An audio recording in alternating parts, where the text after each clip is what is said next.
ஒரு ஹிந்து கீதை தெரிஞ்சிருக்கானோ இல்லையோ, ஒரு முஸ்லிம் குரான் தெரிஞ்சிருக்கானோ இல்லையோ, ஒரு கிறிஸ்டியன் பைபிள் தெரிஞ்சிருக்கானோ இல்லையோ, ஒவ்வொரு இந்திய குடிமகனும் இந்திய அடிப்படை சட்டம் தெரிஞ்சிருக்கணும்.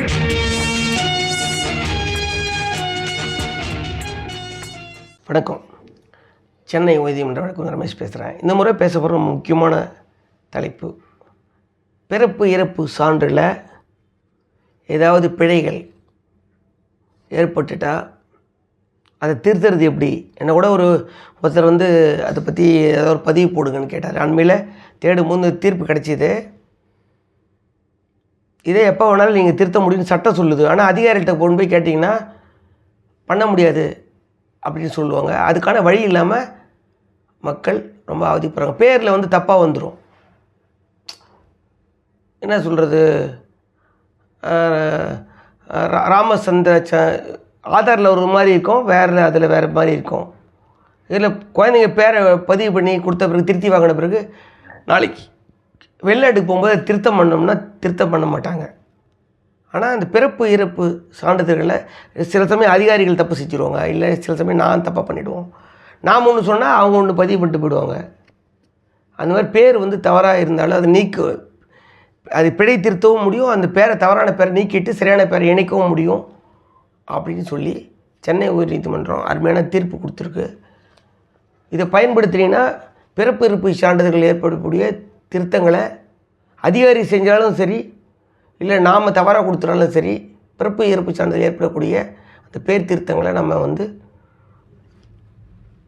கண்டிப்பாக திருத்தம் பண்ண முடியும். வாங்க, நம்ம பிறப்பு இறப்பு சான்றிதழ் எதாக இருந்தாலும் அதாவது சரியான விஷயமா இருக்கணும். அதுக்கான ஆதாரங்கள் கண்டிப்பாக கொடுத்தீங்கன்னா நீங்கள் பிறப்பு இறப்பு சான்றிதழில் திருத்தம் பண்ண முடியும். அப்போ டேட்டு தப்பாக கொடுத்துட்டீங்க, ஏதோ ஒன்று பண்ணிட்டீங்க, இல்லை ஏதோ ஒரு விஷயத்தை பேரை மாற்றி கொடுத்துட்டீங்க, அப்பா பேர் அம்மா பேரை மாற்றி கொடுத்துட்டீங்க, இல்லை பிள்ளை பேரில் சில பேர் அப்பா பேரோட சேர்த்து கொடுத்துருப்பாங்க, தவறாக போயிட்டுருக்கோம். பின்னாடி பார்க்கும்போது பாஸ்போர்ட் எடுக்கும்போது அப்போ தான் திருத்தத்துக்கு முயற்சி பண்ணுவாங்க. வாங்க விஷயத்துக்குள்ளே போயிடலாம்.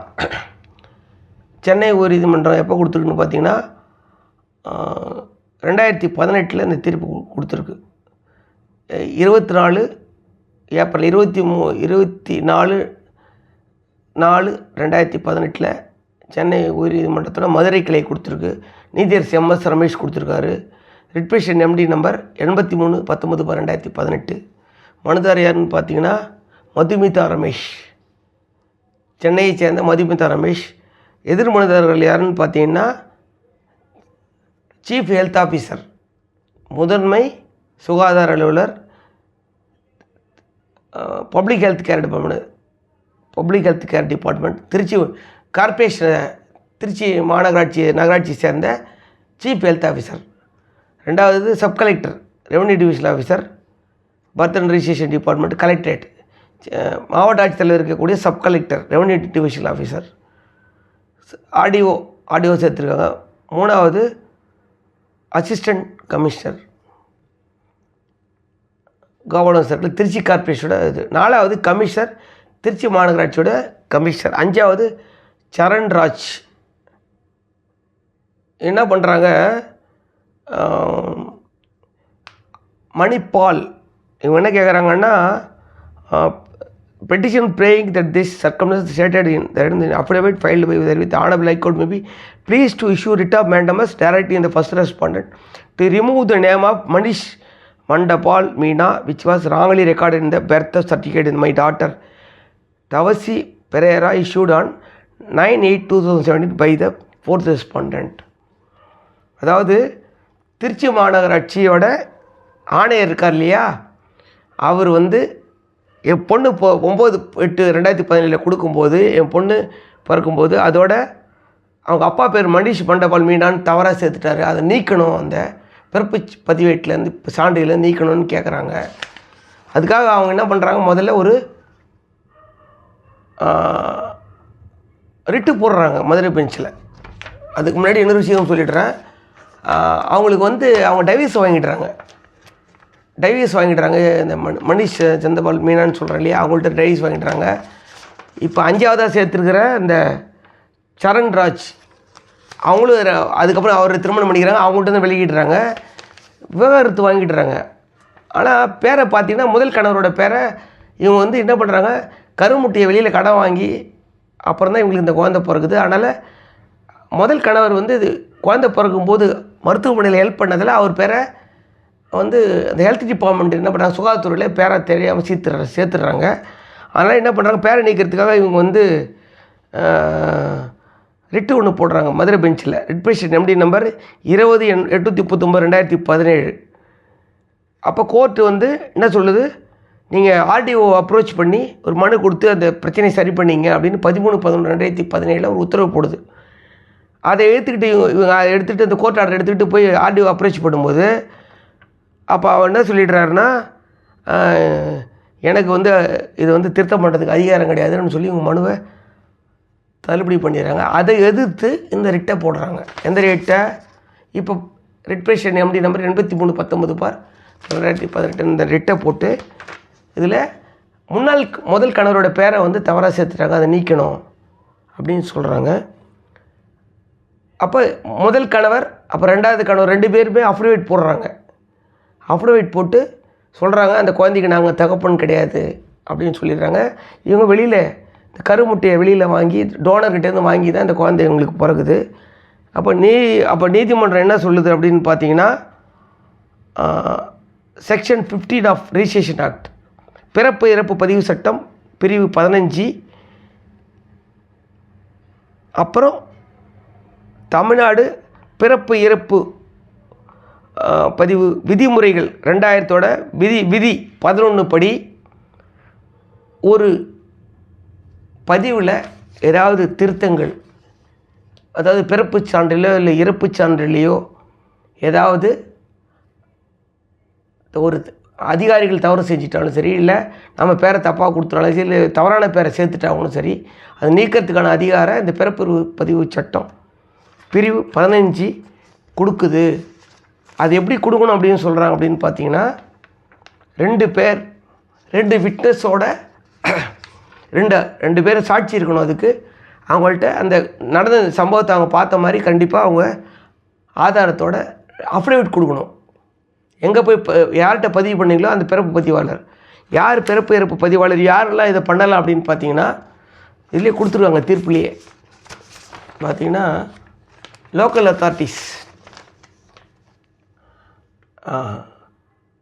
கிராம ஊராட்சியில் யாருன்னு பார்த்தீங்கன்னா பஞ்சாயத்து பிரசிடெண்ட்டு, ஊராட்சி மன்ற தலைவர், டவுன் பஞ்சாயத்து, பேரூராட்சியில் செயல் அலுவலர், கண்டோன்மெண்ட்டில் எக்ஸிக்யூட்டிவ் ஆஃபீஸர், அதே தான் நகராட்சியில் ஆணையர், நகராட்சி ஆணையர், நெய்வேலி ரெகுலேட் கார்பரேஷனில் சீஃப் ஹெல்த் ஆஃபீஸர், முதன்மை சுகாதார அலுவலர், கார்பரேஷனில் கமிஷனர். இவங்க தான் வந்து பிறப்பு இறப்பு பதிவாளர். அந்தந்த உள்ளாட்சி அமைப்புகளில் இருக்கக்கூடிய இவங்கள்ட்ட அந்த மனுவை கொடுத்து பண்ணலாம், திருத்தம் பண்ணலாம், அதுக்கான அதிகாரம் இருக்குது அப்படின்னு இதில் சொல்லியிருக்கிறாங்க. இதன்படி பார்த்தீங்கன்னா நீங்கள் இந்த பிறப்பு இறப்பு பதிவை நீங்கள் வந்து இவங்கள்ட்ட கொடுத்து திருத்தம் பண்ணி உங்களுக்கு கொடுக்கணும் அப்படின்னு சொல்லி ஒரு வாரத்தில் கொடுக்க சொல்லி இந்த உத்தரவு போட்டிருக்கிறாங்க. இதில் முக்கியமான விஷயம் நான் ஏற்கனவே சொன்னதை சொல்கிறீங்க இல்லையா, இதில் இப்போ இது தீர்ப்பு பார்த்தீங்கன்னா கிட்டத்தட்ட 9 பக்கம் இருக்குது. இதில் 7வது பக்கமும் 8வது பக்கமும் தான் முக்கியமான பக்கங்கள். அதான் ஆப்ரேட்டிவ் போர்ஷன் சொல்லுவாங்க. அதில் அப்புறம் பாருங்க, அதில் இந்த பிறப்பு இறப்பு பதிவு சொன்னேன் இல்லையா, 15 பற்றி தெளிவாக சொல்லிட்டு லோக்கல் படி யாரெல்லாம் இருக்காங்கன்னு சொல்லிவிட்டு அதில் உட்பிரிவு 4 என்ன சொல்கிறாங்க, if any person assets that any entry in the registrar births and deaths is erroneous in substance, the registrar may correct the entry in the manner of prescribed under section 15 upon protection by that person a declaration setting forth the nature of the error, true facts of the case made by the 2 creditable persons having knowledge of the facts of the case.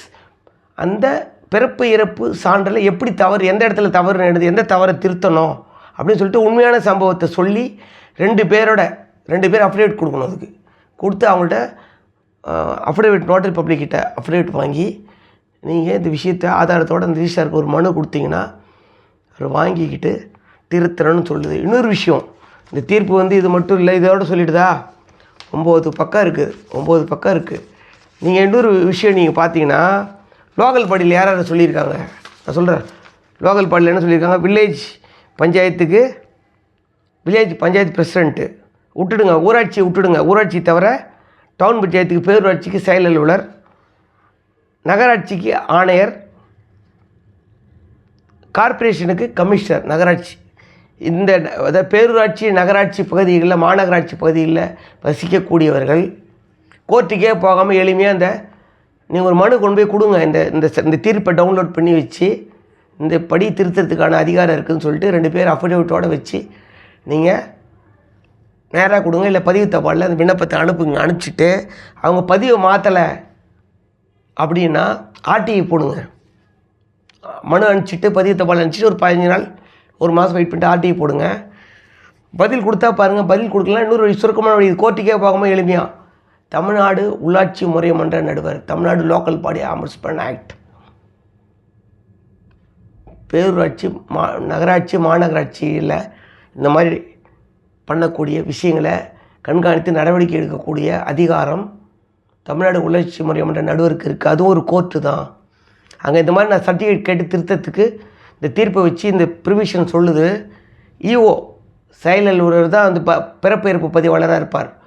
பேரூராட்சியை பொறுத்தளவில், நகராட்சியை பொறுத்தளவில் ஆணையர், மாநகராட்சியை பொறுத்தளவில் மாநகராட்சி ஆணையர் இருப்பார். நான் மனு கொடுத்தேன், என்னை கூட்டு விசாரணை பண்ணி எந்த நடவடிக்கையுமே இவங்க எடுக்கலை அப்படின்னு ஒரு பெட்டிஷன் நீங்கள் ஆதாரத்தோடு இந்த தீர்ப்பெல்லாம் வச்சு நீங்கள் போட்ட அந்த பெட்டிஷன் அனுப்பிச்சதெல்லாம் காப்பி வச்சு போட்டிங்கன்னா அவர் கூப்பிட்டு வச்சு அருமையாக ஆர்டர் போட்டுருவார். உங்களுக்கு கோர்ட்டுக்கே போகாமல் வெளியில் எளிமையாக அட்டகாசமாக நீங்கள் பிறப்பு இறப்பு பதிவை திருத்திடலாம். ஆனால் நான் தான் சொல்கிறேன், அதிகாரிகிட்ட போய் நேராக பேசுகிறீங்கன்னா எங்களுக்கு அதிகாரமே கிடையாது, நாங்கள் ஒன்றும் பண்ண முடியாது, உங்களை இங்கே உங்களை அலைய விடுவாங்க. அப்போ நான் என்ன சொல்கிறேன், சட்டம் தெரிஞ்சுக்கணும். கண்டிப்பாக சட்டம் இதுக்கு வக்கீலாக இருக்கணும் அவசியம் இல்லை. அந்த விஷயத்தை நம்ம தெரிஞ்சுக்கணும்.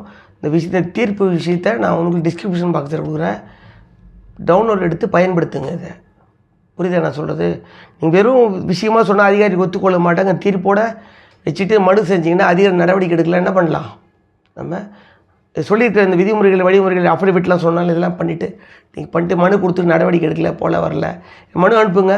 நீ கூப்பிட்டு விசாரணை பண்ணால் நான் வந்து உங்கள்கிட்ட அந்த அஃபிடவிட்லாம் எல்லாம் தரேன், போகிறேன், வரேன், நிரூபிக்கிறேன். இல்லை அஃபிடவிட்டிங் முன்னாடியே அந்த பெட்டிஷனோட வச்சு சேர்த்து அனுப்பிச்சிடலாம். நீங்கள் நடவடிக்கை எடுக்கலை அப்படின்னா ஆர்டிஐ போடலாம்.